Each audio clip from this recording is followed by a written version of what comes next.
Hello guys, আজকে আমি আপনাদেরকে আবারও ক্রীড়াম জগতের ইতিহাসে, পৃথিবীর ইতিহাসে একটা নতুন বিশ্ব রেকর্ড তৈরি করতে যাচ্ছি। তো দেখুন, এই সমস্ত গুটির ভিতর দিয়ে এই সাদা গুটিটা আমি এই কাঠে মেরে এই পকেট নেব। তবে এই হলুদ অথবা কালা এই দুই সাইডে, যে কোনো এক সাইডে অথবা দুই সাইডেই গুটিতে টাচ করে তারপর পকেটে যাবে। কারণ এই গুটি টাচ ছাড়া পকেটে নেওয়া সম্ভব না। পৃথিবী যত বড় বিগ প্লেয়ারই থাক, এটা টাচ ছাড়া, স্পর্শ ছাড়া নিতে পারবে না। তো যারা শেষ পর্যন্ত দেখবেন তাদের জন্য রয়েছে সুখবর।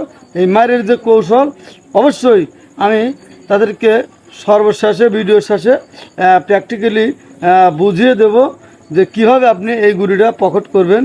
আর আরও একটা খবর দেখুন, স্ট্রাইক কিন্তু আমি এই গুড়িতে লাগিয়ে, স্ট্রাইক এই কাঠে লাগিয়ে বের করে দেব।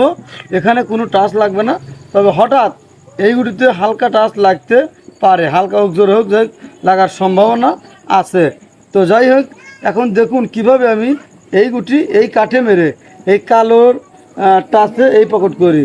তো কালোতে টাচ লাগবে এরা 90%। তো দেখুন কিভাবে আমি এই সাদা গুটি এই কাঠে মেরে কালোর টাচে এই পকেটে নেই।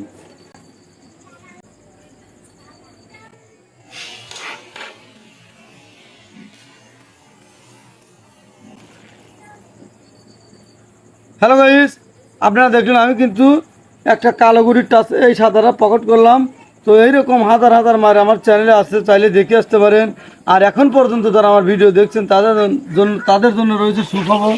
তো দেখুন এই গুটি কীভাবে আপনি এই কাঠে মেরে এই টাচে পকেট করবেন। অর্থাৎ এই গুটি কোনোভাবেই এই গুটির টাচ ছাড়া পকেটে নেওয়া সম্ভব না।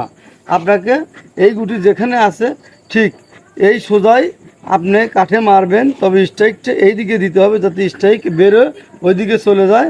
আর এই গুটি এই দিকে যখন আসবে তখন এই গুটি যে কোনো এক গুটিতে টাচ লাগবেই। তবে 1, 2, 3 এই প্রথম তিনটাই টাচ লাগার সম্ভাবনা 99%।